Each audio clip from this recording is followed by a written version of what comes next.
بسم اللہ الرحمن الرحیم۔ جب حضرت موسیٰ علیہ السلام فرعون کے محل میں چلے گئے تو ادھر ان کی والدہ محترمہ بیٹی کی جدائی اور فراق میں سخت غمگین ہو گئیں۔ اس وقت اللہ تعالیٰ نے ان کی والدہ کو تسلی دی اور آپ کا بیٹا نہایت خوبصورت تدبیر سے آپ کے پاس لوٹا دیا۔ انہوں نے اپنی بیٹی کو حضرت موسیٰ علیہ السلام کے پیچھے پیچھے جانے کو کہا۔ وہ انہیں دور سے دیکھتی رہیں لیکن کسی کو خبر نہ ہوئی۔ جب محل والوں نے موسیٰ علیہ السلام کو کھانا کھلانا چاہا اور پلانا چاہا تو آپ نے کسی عورت کا دودھ نہ پیا اور نہ ہی کوئی اور چیز قبول کی۔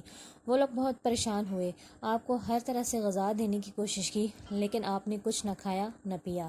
جیسے اللہ تعالیٰ نے قرآن مجید میں ارشاد فرمایا ہے کہ ان کے پہنچنے سے پہلے ہی ہم نے موسیٰ علیہ السلام پر دائیوں کا دودھ حرام کر دیا تھا۔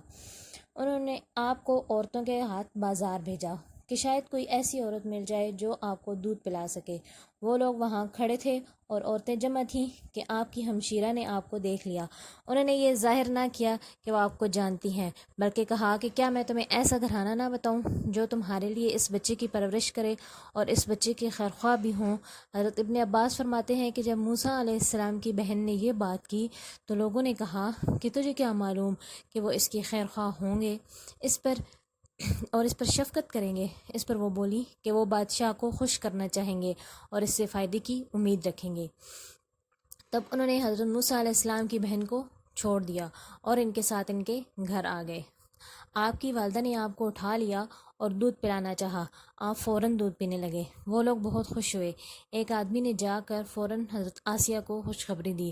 آسیہ نے موسیٰ علیہ السلام کی والدہ کو محل میں بلا لیا اور انہیں وہیں رہنے کی پیشکش کی اور کہا کہ ان پر نظر عنایت ہوگی۔ انہوں نے یہ پیشکش قبول کرنے سے معذرت کر لی اور عرض کیا کہ میں بال بچوں والی عورت ہوں اور میرا خاوند بھی موجود ہے، اسی لیے خاوند کی خدمت اور بچوں کی پرورش اور دیکھ بھال کے لیے مجھے اپنے گھر رہنا پڑے گا۔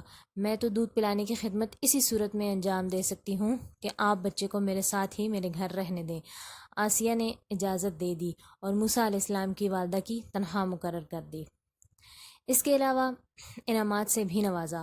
آپ بچے کو لے کر گھر آ گئیں اور اللہ تعالیٰ نے بیٹے کو ماں سے ملا دیا۔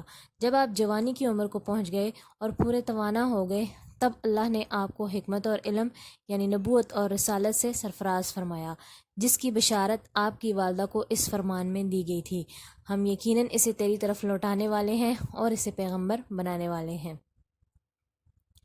ایک دن حضرت موسیٰ علیہ السلام شام کے وقت باہر نکلے تو دو شخصوں کو لڑتے ہوئے دیکھا۔ وہ آپس میں مار کٹائی کر رہے تھے۔ ان میں سے ایک بنی اسرائیل میں سے تھا اور دوسرا قبطیوں میں سے تھا۔ بنی اسرائیل کے آدمی نے اس دشمن کے خلاف جو قبطی تھا حضرت موسیٰ علیہ السلام سے فریاد کی اور مدد طلب کی۔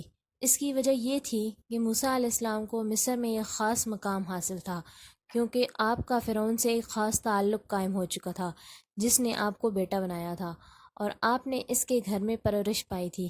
اسی وجہ سے بنی اسرائیل کو بھی عزت نصیب ہوئی تھی اور وہ سر اٹھا کر چلنے لگے تھے، کیونکہ دودھ کے رشتے سے وہ خود کو آپ کے ننہالی رشتہ دار سمجھتے تھے۔ جب اس اسرائیلی نے قبطی کے خلاف موسیٰ علیہ السلام سے فریاد کی تو آپ اس قبطی کی طرف مڑے اور اس کو ایک ضرب لگائی، یا تو مکہ مارا اور یا ڈنڈا مارا، جس سے وہ مر گیا۔ وہ قبطی کافر تھا، اللہ تعالیٰ کے ساتھ شرک کرنے والا تھا۔ ویسے بھی موسیٰ علیہ السلام کا ارادہ اس کو مارنے کا نہیں تھا، لیکن اسے تنبیہ کرنا اور روکنا چاہتے تھے۔ اس کے باوجود موسیٰ علیہ السلام کو بہت پشیمانی ہوئی اور فرمایا کہ یہ تو شیطانی کام ہے، یقیناً شیطان دشمن اور کھلے طور پر بہکانے والا ہے۔ پھر فرمایا کہ اے میرے رب، میں نے اپنے آپ پر ظلم کیا، تو مجھے معاف فرما دے۔ اللہ تعالیٰ نے ان کو معاف فرما دیا اور انہیں بخش دیا، وہ بہت بخشش اور بہت مہربانی کرنے والا ہے۔ موسیٰ علیہ السلام کہنے لگے کہ اے میرے رب، جیسے تو نے مجھ پر کرم فرمایا، اب میں کسی گناہگار کا ساتھ نہیں دوں گا۔ اگلے دن جب آپ شہر میں چل رہے تھے تو کیفیت یہ تھی کہ آپ خوف محسوس کر رہے تھے۔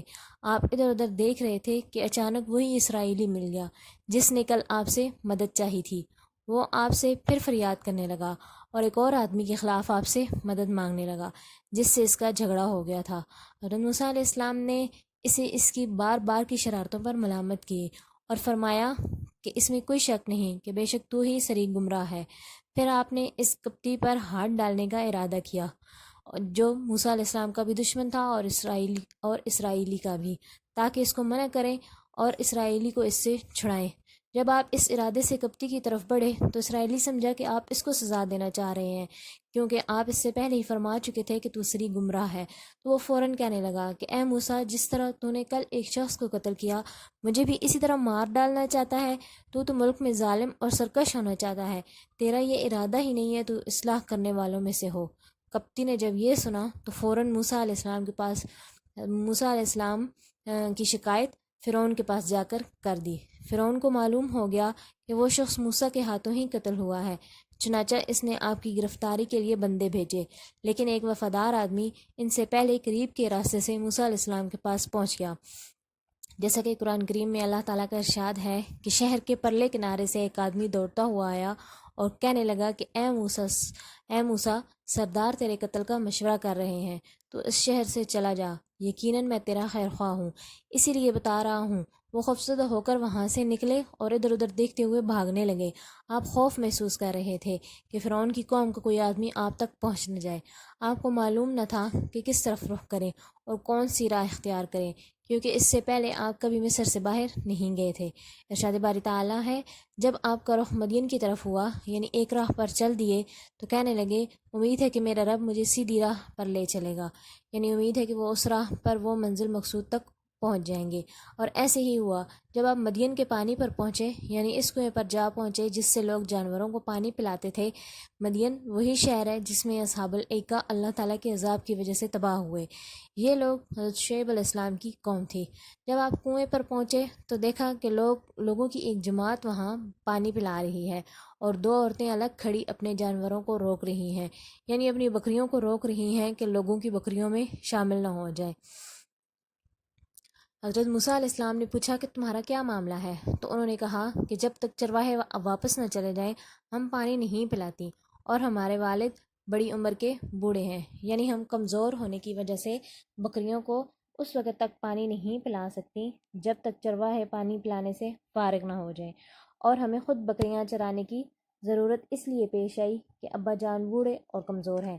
پھر آپ نے ان بکریوں کو پانی پلا دیا اور پھر وہاں سے ہٹ کر ایک درخت کے سائے میں بیٹھ گئے اور اللہ تعالیٰ سے مدد کی دعا مانگی۔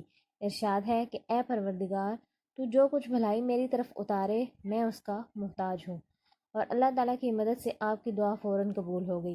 پھر کیسے اللہ تعالیٰ نے آپ کی مدد فرمائی اور آپ کو ٹھکانہ دیا، یہ جاننے کے لیے چینل کو سبسکرائب کریں تاکہ آنے والی ویڈیو آپ تک پہنچ سکے۔ شکریہ۔